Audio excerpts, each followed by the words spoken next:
तो कैसे आप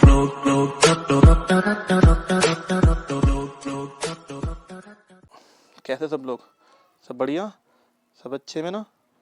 हाँ दोस्तों, इस वीडियो को शुरू करने से पहले पिछली वीडियो की तरह ही आपको एक कॉपी और पेन अपने साथ में रखना है, ठीक है?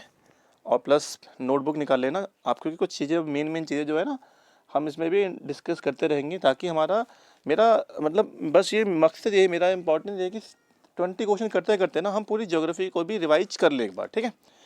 तो चलिए, ये मेरा चैनल नेम है, आपको ऊपर दिख रहा होगा, इसको आप सब्सक्राइब करें ताकि। चलो दोस्तों, शुरू करते हैं। पहला क्वेश्चन क्या है हमारा? फर्स्ट क्वेश्चन क्या है हमारा कि which is the of the following highest quality of hard coal, ठीक है? कि सब हार्ड कोल की सबसे हाईएस्ट क्वालिटी वाला हार्ड कोल कौन सा होता है, हमें वो बताना है, ठीक है? कौन सा होता है? क्या बिटुमिन्स होता है हमारा, क्या एंथ्रासाइट होता है, क्या लिग्नाइट होता है, या नन ऑफ द अबव, या इसमें तो कोई सा नहीं होता? तो मैं बताऊं, इसका आंसर जो होता है वो है, इसका आंसर क्या? एंथ्रासाइट। एंथ्रासाइट बिल्कुल सबसे हाईएस्ट रैंक ऑफ कोल कहा जाता है ये, बिल्कुल। अगर हम रैंकिंग की बात करें ना, कि सबसे हाईएस्ट रैंक दे 1 2 3, तो ये हाईएस्ट रैंकिंग है, हाईएस्ट रैंक कोल मानते हैं इसके अंदर हाई परसेंटेज ऑफ होती है फिक्स कार्बन, ठीक है? इसमें जो फिक्स कार्बन की जो परसेंटेज होती है ना, फिक्स कार्बन की जो परसेंटेज होती है वो सबसे हाई होती है, ठीक है? और जो इसका वोलेटाइल मैटर होता है वो लो होता है, ठीक है? लो होता है इसका क्या? वोलेटाइल मैटर, ठीक है? आप इसको नोट करते चलना, वोलेटाइल मैटर जो होता है वो क्या होता है इसका? बिल्कुल लो होता है, ठीक है? तो पहला क्वेश्चन का आंसर ये मिल चुका है। चलिए सेकंड करें हम। सेकंड क्वेश्चन भी बहुत इजी क्वेश्चन है। सेकंड क्वेश्चन क्या बोल रखा है? Which of the following is known as golden fibre. Golden fibre हम किसे कहते हैं, किस नाम से किसे हम गोल्डन फाइबर के से जाना जाता है? कॉटन को, हेम्प को, जूट को, या सिल्क को? तो इसका आंसर इजी था आंसर, इसका आंसर क्या? जूट। तो जूट को हम बोलते हैं क्या? गोल्डन फाइबर, ठीक है? क्यों बोलते हैं इसको? क्योंकि ये इसका जो कलर होता है ना, बिल्कुल चमकीला भूरे रंग का होता है, यानी शाइनी ब्राउन कलर होता है इसका, ठीक है? शाइनी ब्राउन कलर होता है इसका। और बिल्कुल ही चीपेस्ट होता है, बहुत सस्ता होता है, ठीक है? बहुत सस्ता होता है, चीपेस्ट, नेचुरल होता है, ठीक है? और सबसे इंपॉर्टेंट जो होती है, 100% बायोडिग्रेडेबल है, ठीक है? 100% ये क्या है? 100% बायोडिग्रेडेबल, ठीक है?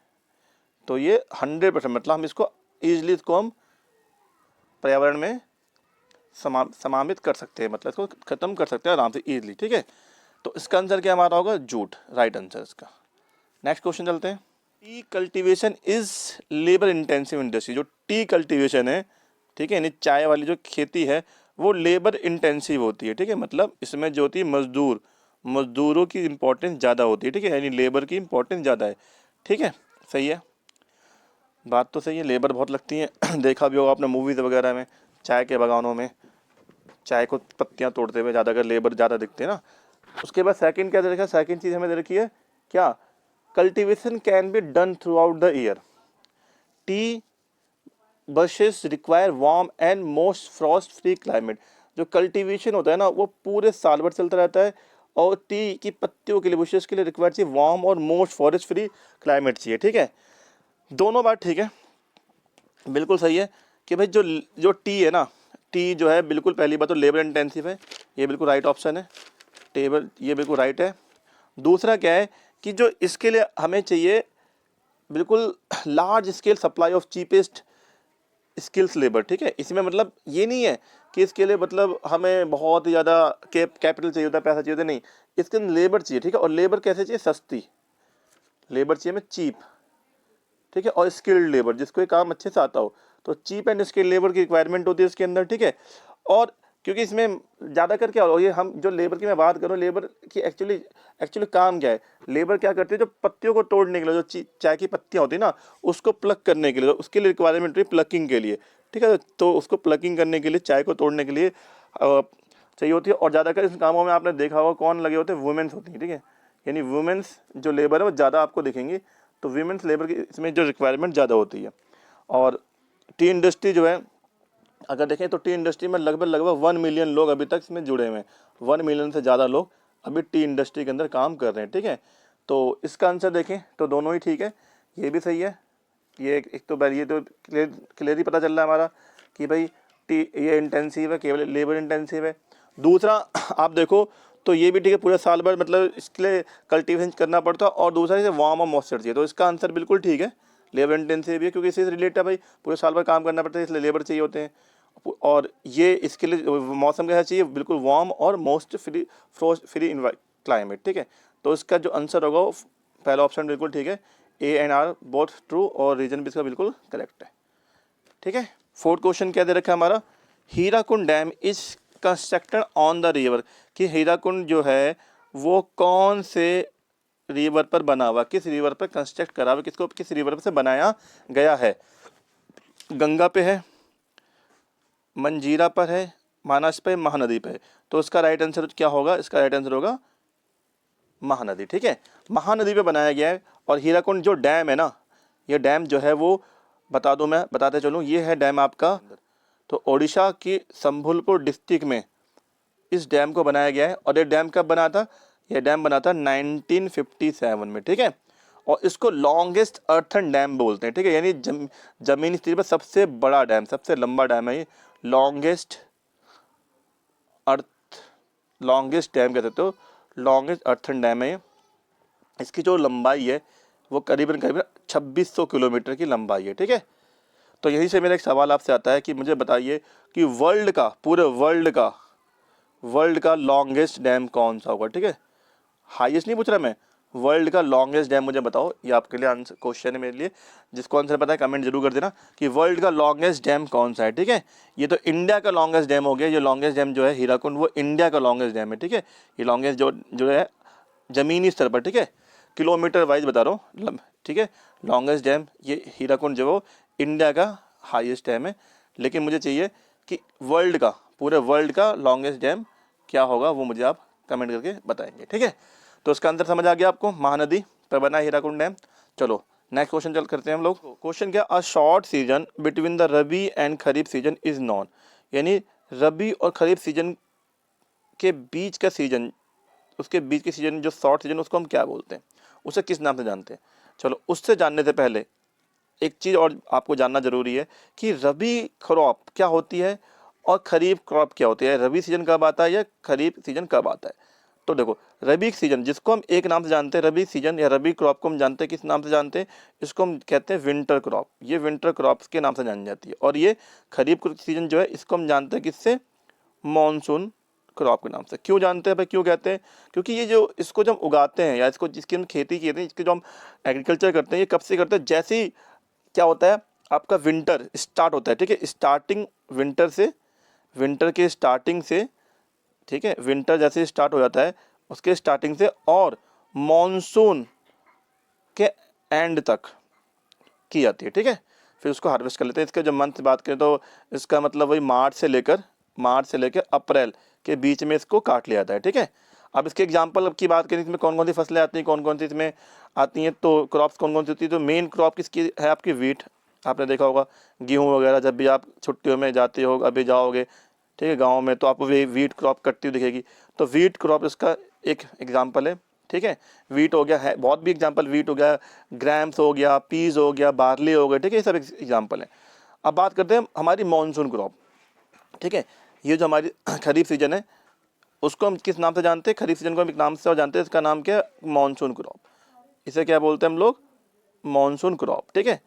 ये कहाँ से कब से कब होती है, ये होती है जब मानसून आता है ना, मानसून के स्टार्टिंग से इसको उगाते हैं, ठीक है। और कब तक, जैसे स्टार्टिंग विंटर होता है, विंटर स्टार्ट होने लगा तब तक इसकी खेती की जाती है। मतलब अगर मंथ वाइज बात करूं तो ये सितंबर टू अक्टूबर, ठीक है, सितंबर टू अक्टूबर। इसके एग्जांपल की बात करें तो इसमें एग्जांपल कौन कौन से आते हैं, इसमें एग्जांपल लें तो इसमें राइस, मेन एग्जांपल राइस हो गया, ठीक है, मेज़ हो गया, मक्का, ठीक है, कॉटन हो गया, कॉटन, ठीक है, ये सब इसके एग्जांपल हैं।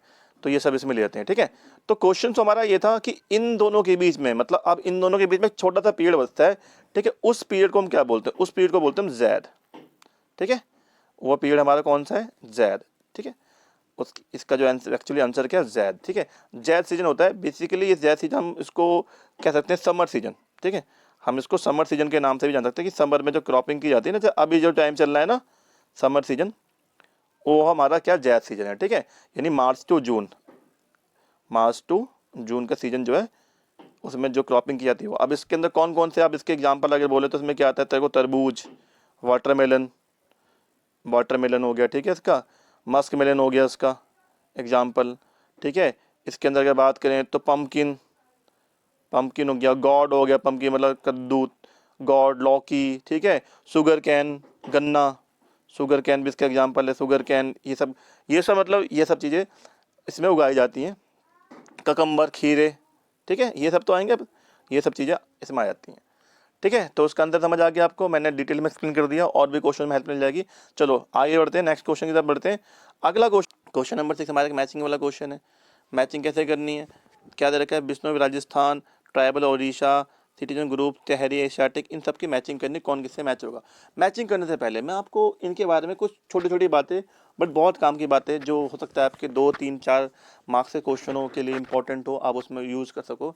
तो हम पहले बात करते हैं अपने बिश्नोई समाज के बारे में। बिश्नोई एक समाज है, एक समुदाय है, एक कम्युनिटी है। ठीक है, जो कहाँ पाई जाती है, ये पाई जाती है आपके थार डेजर्ट के अंदर।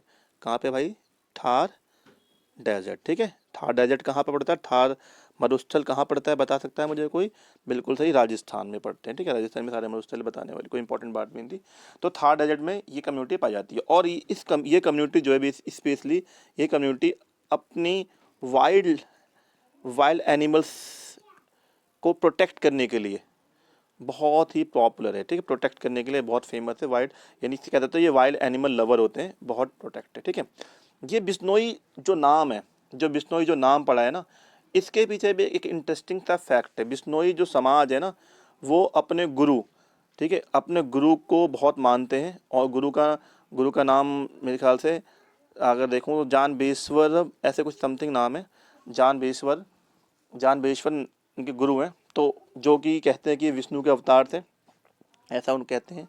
ठीक है, तो इनके गुरु के कुछ प्रिंसिपल थे, 29 प्रिंसिपल थे, 20 सिद्धांत थे, उस पर आधारित नाम पड़ा है। कैसे, आधा जो 20 BIS और 9 से 9। ठीक है, तो 20 से पड़ गया 20 और 9, तो मिला के बन गया 29। तो जो 29 प्रिंसिपल से डिपेंड है। ठीक है, और अभी आपने हाल फिलहाल या जानते भी होगी, सलमान खान के को जो सजा दी जा रही है, इन्होंने काले हिरन को मारा था सलमान खान ने, ब्लैक बक, तो उस पर जो केस करने वाले भी हमारे क्या हैं, बिश्नोई समाज के ही हैं। ठीक है, और एक चीज़ और, अभी जो हमारे पॉपुलर सिंगर थे, ठीक है, जिनकी हत्या की थी, उनमें भी जो बिश्नोई समाज के ही वो जो ऐसा कहा जाता है वो थे। ठीक है, चलो, बस सलमान खान को पे जो केस कर रखा है बिश्नोई समाज के लोग, किस लिए किया गया था, काले हिरन के लिए। तो हमारे भी देखो इसके अंदर देखो आपको आंसर दिख भी जाएगा, पहला इजी है, बिश्नोई राजस्थान किससे, किसका मिल जाएगा इसका आंसर आपका क्या है,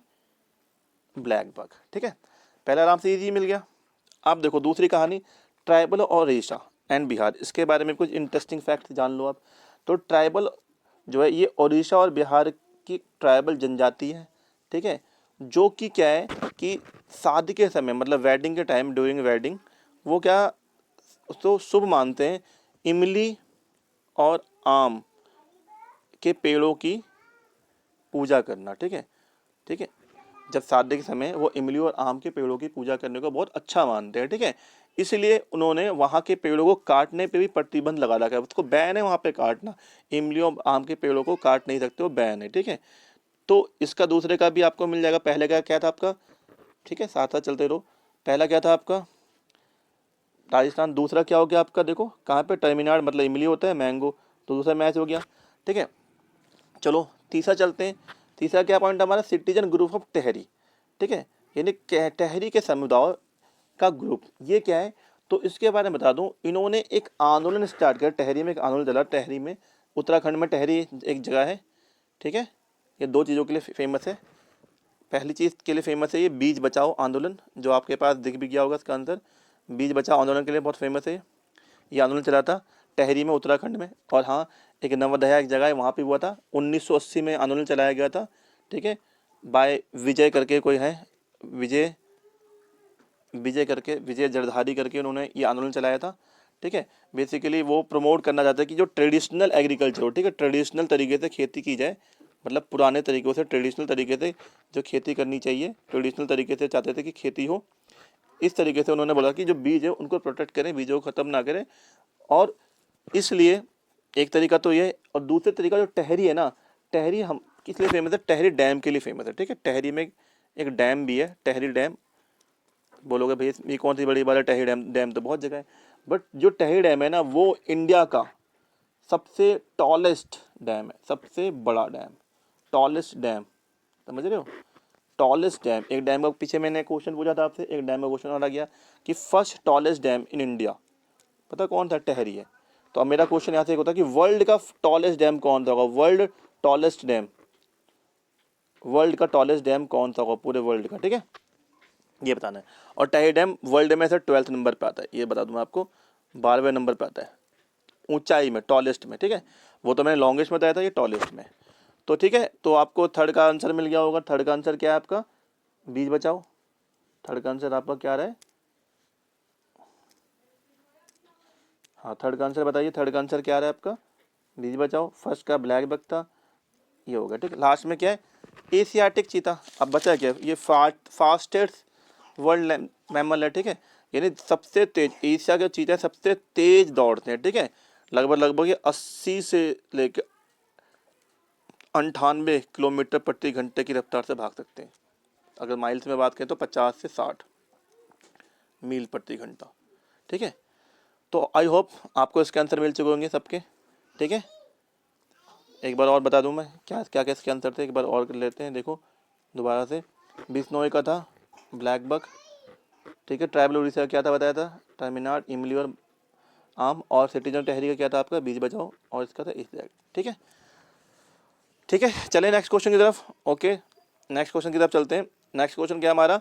Bhakra Nangal river valley project is made on the river. ठीक है, किस रिवर पर ये बनाया गया था? भाखड़ा नागल, उसकी बात हो रही है। ठीक है, तो देखो भाखड़ा नागल जो बनाया गया था बेसिकली सतलुज बीच, ये सतलुज बोलते हैं कि सतलुज रिवर, इस पे बनाया गया था। इस रिवर पे भाखड़ा नागल को बनाया गया है।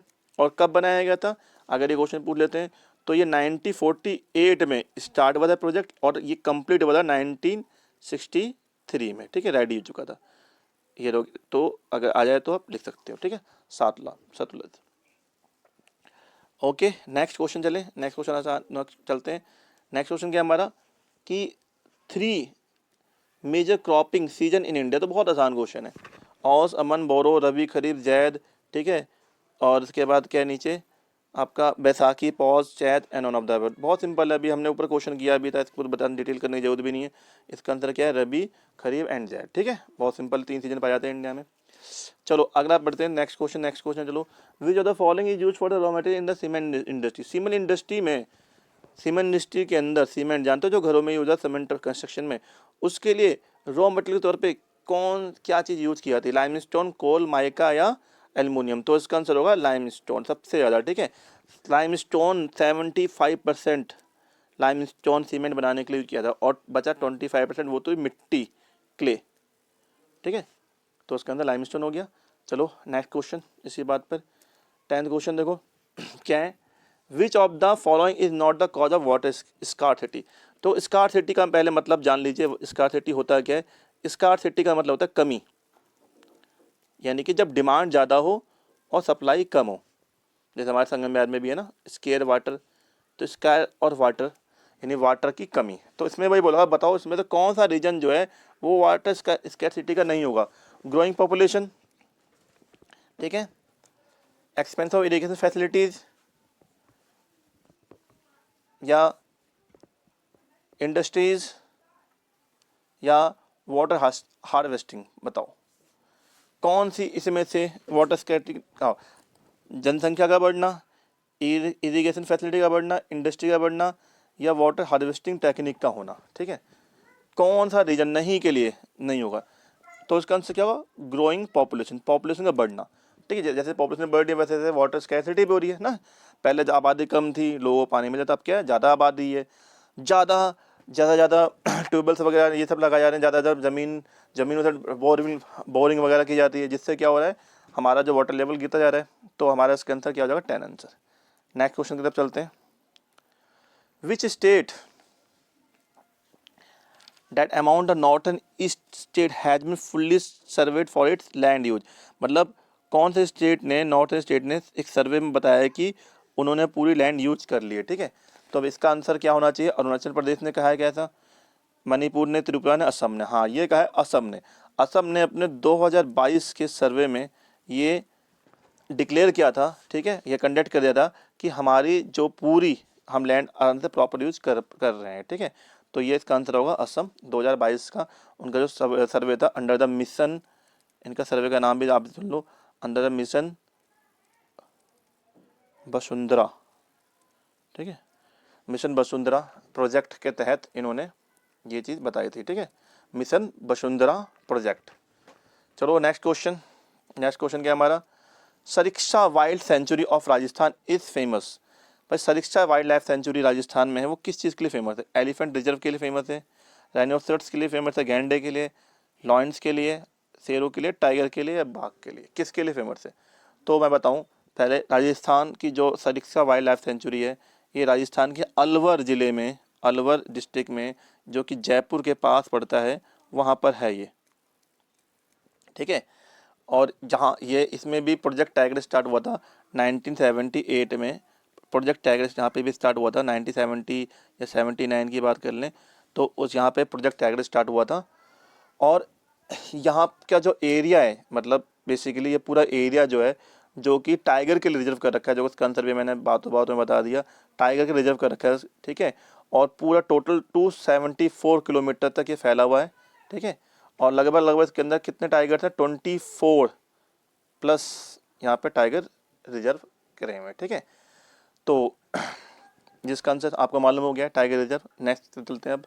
ठीक है, समझ आ रहा होगा, इजी क्वेश्चन है। अगला क्वेश्चन देखो, क्या करना है इसके अंदर, अगले क्वेश्चन में आइडेंटिफाई करना है हमें। आइडेंटिफाई करना है किस चीज़ को, identify the crop with the help of the following. Okay, कुछ चीज़ें जो रखी हैं उससे हमें आइडेंटिफाई करना, समझ जाओगे अगर आपने पढ़ रखा होगा सब चीज़ें तो मालूम पड़ जाएगा। तो क्या है चीज़ें इसका, it is a crop which is use both as food and fodder. ठीक है, मतलब ये क्रॉप जो फूड और फोडर दोनों के लिए यूज़ की जाती है, खाने के लिए भी और बेचने टाइप के लिए भी। खरीफ क्रॉप है, इसका टेम्परेचर इतना रिक्वायरमेंट होता है। It is grown well in the old alluvial seal को में ये ग्रो की जाती है। ठीक है, यानी ये बांगर में, ओल्ड एलुवियल को मालूम होगा आपको, बांगर बोलते हैं। Use modern inputs have contribute to the increasing production of this crop. अच्छा, कुछ मॉडर्न टेक्निक इसको यूज़ कर रहे हैं उसको बढ़ाने के लिए। तो ऑप्शन आपके पास क्या है, वीट है, राइस है, मेज़ है, या शुगर कैन है। इसका आंसर क्या होगा, इसका आंसर आपको मिल गया होगा मक्का। इसका आंसर क्या है, मेज़। ठीक है, मेज़ है जो ओल्ड एलुवियल सील में यूज़ की जाती है। ठीक है, और कुछ जगह पर इसको, मतलब बेसिकली तो ये हमारी खरीफ क्रॉप है। ठीक है, लेकिन कुछ जगह पर इसको रबी सीजन में भी उगाते हैं, जैसे बिहार। ठीक है, तो अगर क्वेश्चन आ जाता है तो हम लिख सकते हैं ये रबी सीजन में क्रॉप की जाती है कुछ इलाकों में, कुछ स्टेट में, जिसमें से बिहार है। ठीक है, तो इसका आंसर मेज है। आगे बढ़ते हैं, आगे देखते हैं अगला क्वेश्चन देखते हैं। 14 क्वेश्चन पे आ चुके हैं हम लोग। क्या क्वेश्चन कह रहा है, identify the types of soil on the basis of given feature. अच्छा, हमें पहचानना है, नीचे दिए कुछ फीचर से कुछ हमारे पास विशेषता हैं, कुछ दे रखे, उससे पहचानना है किस तरह की सॉइल हो, किस तरह की मिट्टी होगी, सॉइल किस टाइप की मिट्टी होगी। ठीक है, this is solid also known as regur soil. अरे यहीं समझ आ गया यार। It is ideal for the growing soil cotton. अरे ये तो और भी हो गया भाई। क्या होता है ये तो आपको पता ही है, इसका आंसर तो आपको क्लियर दिख गया होगा, क्या है, ब्लैक सॉइल ना, बिल्कुल सही। क्या बाकी सॉइल के बारे में आप जानते हैं, कितना जानते हैं, चलो मेरे साथ देख लो। ब्लैक एलुवियल सॉइल को क्या होता है, ये दो तरह की होती है। ठीक है, एक होती है खादर। ठीक है, खादर जिसे हम बोलते हैं न्यू एलुवियल सॉइल। एक होती है हमारी बांगर, ये होती है हमारी ओल्ड एलुवियल सॉइल। ठीक है, और सबसे ज़्यादा ये 40% टोटल कंट्री में 40% जो हमारी सॉइल है ना, यही है एलुवियल सॉइल। ठीक है, और किस किस क्रॉप के लिए सूटेबल है, ये बेसिकली सारी क्रॉप के लिए। मेनली आपका इसके अंदर गेहूँ हो गया, वीट हो गया, ठीक है, मेज हो गया, मक्का हो गया, ठीक है, शुगर कैन हो गया, पल्सेस हो गए, ऑयल सीड्स हो गए, इन सब चीज़ों के लिए ये उपयुक्त है। ठीक है, सूटेबल है। नेक्स्ट हमारी कौन सी है, नेक्स्ट का भी देखो, अगर आपको पता है तो देख लो, इसका आंसर तो आप जान चुके हैं, ब्लैक सॉइल है। Red and yellow soil, red and yellow soil जो है वो 18%, 18 लगभग 18.5% जो है वो टोटल कंट्री में ये हो है पाई जाती है। ठीक है, ये सूटेबल किस क्रॉप्स के लिए, ये सूटेबल है आपके वही वीट के लिए, वीट कह लो, कॉटन के लिए भी है, और इसके अंदर आप तम्बाकू, टोबैको भी खेती की जाती है, वो सब भी आप इसमें यूज़ कर सकते हो। एंड बात करते हैं फॉरेस्ट सॉइल के बारे में कि फॉरेस्ट सॉइल हमारे लिए किस लिए इंपॉर्टेंट है, ये कहाँ पाई जाती हैं। तो फॉरेस्ट सॉइल जो हमारी है बेसिकली ये पाई जाती है आपकी हिली एरिया में। ठीक है, हिली एरिया, पहाड़ों पे या माउंटेन साइड, ठीक है, माउंटेन हो गया, हिली एरिया, यहाँ पे ये पाई जाती है। और ये इसके अंदर ज़्यादा अगर किस चीज़ की खेती की जाती है, स्पाइसेस, मसाले हो गया, ठीक है, टी वगैरह या ट्रॉपिकल फ्रूट्स वगैरह, ट्रॉपिकल फ्रूट्स होते हैं ना, वो फ्रूट्स, ट्रॉपिकल फ्रूट्स, फल, ये सब उगाते हैं। कॉफ़ी वगैरह भी इसमें उगाई जाती है इस सॉल्ट में। ठीक है, ये है, बहुत ऑर्गेनिक होती हैं, बट फर्टिलिटी बहुत कम होती है इसमें, फर्टिलिटी की मात्रा जो मतलब उपजाऊ शक्ति बहुत कम होती है। तो आंसर आपको मिल चुका होगा। इसका आंसर क्या था, इसका आंसर मैंने सबके बारे में बता भी दिया। इसका आंसर हमारा क्या है, ब्लैक सॉइल। ठीक है, राइट आंसर। चलो नेक्स्ट क्वेश्चन में चले। नेक्स्ट क्वेश्चन हमारा अगला क्वेश्चन देखो, चलो क्वेश्चन में 15 पे चलते हैं। क्वेश्चन में 15 हमारा क्या दे रखा है, क्वेश्चन में 15 चलो हरियप बस 5 रह गए। The tiger reserve located in Kerala, तो tiger reserve located in Kerala में कहाँ पर है वो, कौन सी जगह, मतलब रिजर्व एरिया पूछा हुआ है कौन सा है। ठीक है, wild life sanctuary, Bandhavgarh, Periyar, Sundarban या मनास। तो इसका राइट आंसर क्या होगा, पेरियार। ठीक है, पेरियार में है, पेरियार में इसको कहते हैं। और आल्सो ये जो है ना, ये एलिफेंट रिजर्व के लिए भी बहुत फेमस है। ठीक है, नॉट फॉर टाइगर, ये एलिफेंट रिजर्व के लिए भी बहुत है। तो इसका आंसर हो गया पेरियार। चलो नेक्स्ट क्वेश्चन करते हैं। क्वेश्चन नंबर 16 क्या है, क्वेश्चन नंबर 16 क्या है, which of the following description of forest is not correct है। मतलब कुछ नीचे दे रखी है फॉरेस्ट को रिलेटेड कुछ चीज़ें रखी है, उसमें बताना है कौन सा फॉरेस्ट को लेकर बातें नहीं है, नहीं ठीक है। ठीक है, जंगल को लेकर। पहला क्वेश्चन देखो, अच्छा टाइप्स ऑफ फॉरेस्ट दे रखा है, ओके चलो कोई नहीं, कर लेंगे आराम से।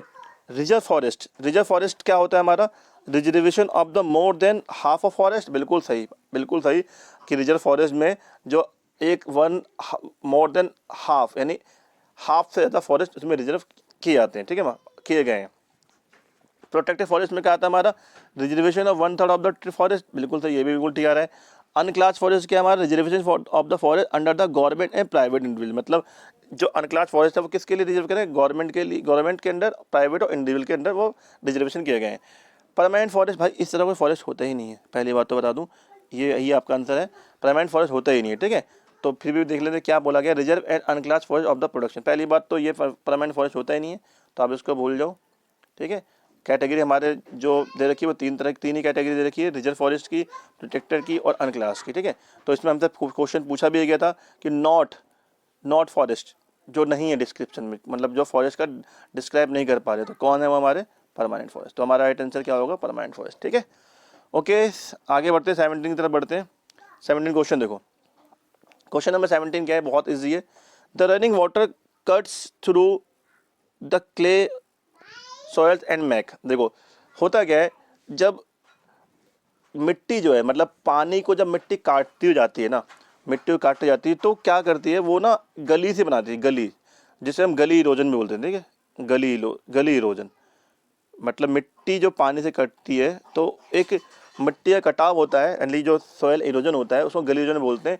और उसके बाद आफ्टर गली इरोजन के बाद जो उस लैंड को, वो लैंड हमारी हो जाती है बेकार, मतलब हमारे लिए फर्टिलिटी बचती नहीं है, तो उसको हम क्या बोलते हैं, बैड लैंड। ठीक है, ठीक है, ये बोलते हैं। तो इसका आंसर अगर मैं बात करूं, वैसे तो इसमें पूछा नहीं है, दो आंसर है, ये पूछा नहीं कि आफ्टर बैड लैंड है, बस ये पूछा कि क्ले जब होता है, मतलब जब रनिंग वाटर से जो क्ले कट्स होता है तो क्या बनता है, तो क्या बनता है, गलीज बनता है। ठीक है, इसका आंसर बी है।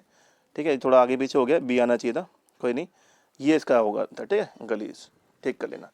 नेक्स्ट क्वेश्चन 18 क्वेश्चन देखिए आप, alluvial soil is deal for growth of paddy wheat several and pulses. ठीक है, अर्थर से रीजन वाला क्वेश्चन है, स्टेटमेंट वाला क्वेश्चन है। स्टेटमेंट बिल्कुल ठीक है, एलुअल सील जो है वो आइडियल है किसके लिए, पैडी के लिए। ठीक है, मक्के बाजरे के लिए, गेहूं के लिए, सेरल के लिए, दाल पल्सेस के लिए, सबके लिए बिल्कुल सही है बात। ठीक है, रीजन क्या है, alluvial soil is so well known for the capacity of hold moisture, नहीं ये बिल्कुल सही है, होल्ड मॉइस्चर के लिए बिल्कुल नहीं बनी है, ये रीजन बिल्कुल ही करेक्ट है, इनकरेक्ट है। तो इसका आंसर हो जाएगा हमारा ए, ठीक है, मतलब थर्ड आंसर ठीक है, ए ट्रू है। रीजन मतलब असर बिल्कुल ठीक है कि भाई जो पैडी सॉइल है ना वो बिल्कुल उपयुक्त है, आइडियल है, किसके लिए, पैडी के लिए, ठीक है, मक्के वगैरह अनाज के लिए, दालों के लिए, उनके लिए बहुत है। लेकिन ये कि उसमें सबसे ज़्यादा होल्डिंग कैपेसिटी है मॉइस्चर की, नहीं, ये बिल्कुल गलत है, ये बात बिल्कुल मैं इसको खारिज करता हूँ, बिल्कुल सही नहीं मानता, इसलिए इसका आंसर क्या हुआ, थर्ड आंसर बिल्कुल ठीक है। चलो नेक्स्ट क्वेश्चन की तरफ चलें, आसान क्वेश्चन है। When was project tiger launched, कि प्रोजेक्ट टाइगर कब लॉन्च हुआ था, मैंने पहले भी क्वेश्चन लिया था।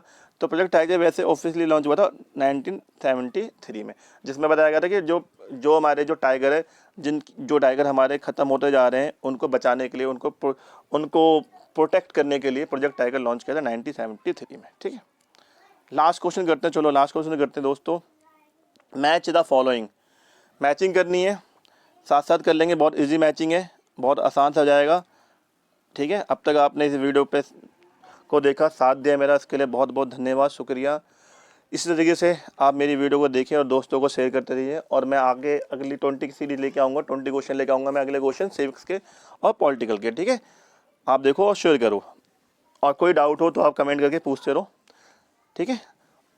आगे देखो, इसको मैचिंग करनी है, रिन्यूएबल सोर्सेज हमारे क्या होते हैं, नॉन रिन्यूएबल सोर्सेज क्या होते हैं, नेचुरल रिसोर्सेज क्या होते हैं, इंटरनेट रिसोर्सेज क्या होते हैं। अब ऐसे क्वेश्चन मुझे नहीं आते हैं, मान लो मुझे नहीं आते, तो मैं इसमें क्वेश्चन को कैसे करूँगा, मुझे कुछ समझ नहीं आ रहा, क्या मैं तुक्का मारूंगा, तुक्का भी मारूंगा, बाद में देख लेंगे, वो लास्ट ऑप्शन। लेकिन पहले मैं क्या करूँगा, मैं देखूँगा मुझे आता है क्या इसमें से, सबसे इंपॉर्टेंट मैं इसमें क्या समझ सकता हूँ, इंटरनेशनल रिसोर्स है भाई, इंटरनेशनल चीज़ें तो होती हैं। अब देखो ओशियनिक, ये ओशियन है भाई, समुद्र है, ये तो इंटरनेशनल से ही है। तो देखो एक तो मुझे ऐसे ही मिल गया, तो मैं पहला तो ईजिली ऐसा टिक कर लेता हूँ, ये मेरा से मिल गया ओशियन वाला, ठीक है। अब देखो रिवर्स गेम है, रोड कैनल रेलवे, ये नेशनल किसी नेशन के ही होंगे भाई, सब नेशन में रोड कैनल नहरें वगैरह रेलवे होता है, तो ये इसके मिल जाएगा लोगों को, कितना सिंपल मिल गया। अब कन्फ्यूजन हुई फॉरेस्ट और वाइल्ड, अब फॉरेस्ट और वाइल्ड, नॉन रिन्यूएबल और रिन्यूएबल, अगर आपने पढ़ रखा है कि कई बार आ चुका है, रिन्यूएबल रिसोर्सेज जिसको हम बार बार यूज़ कर सकें, नॉन रिन्यूएबल जो एक बार यूज़ करने के बाद खत्म हो जाता है, रिन्यू नहीं कर सकते। तो देखो मिनरल्स और फॉसिल फ्यूल क्या हो रहे, खत्म हो जाएंगे, अभी निकाल रहे टाइम के बाद खत्म हो जाएंगे, खत्म होने के आधार पर आ भी चुके हैं ना, तो इसका आंसर ये हो गया, उसकी मैचिंग ये हो गई, ठीक है। तो हमारा कैसे मिल गया, ए का फर्स्ट है जी, देखो ए का फर्स्ट कौन सा है, अभी तक पहले में दिख रहा है, बी का फोर्थ है जी, ये रहा फर्स्ट में ही है, और सी का थर्ड है, और डी का सेकंड है। तो इसका राइट आंसर हमें मिल चुका है ये, ठीक है। ओके, राइट आंसर हमारा क्या हो गया है, ये हो गया, ठीक है। आई होप ये 20 क्वेश्चन आपको अच्छे लगे होंगे, समझ आए होंगे। फिर भी कोई भी किसी तरह की कोई भी डाउट हो, कुछ पूछना हो, कुछ ना समझ आया हो, तो मुझे कमेंट करें, ठीक है। और ज़्यादा से ज़्यादा अपने दोस्तों को सर्कल में इसको शेयर करें। बस दोस्तों 3 दिन रह गए हैं, खूब लग मना के पढ़ाई कर लो, फिर तो मज़े ही मज़े हैं, इन्जॉय करना है। चलो okay, bye bye, tata, good night, bye, thank you.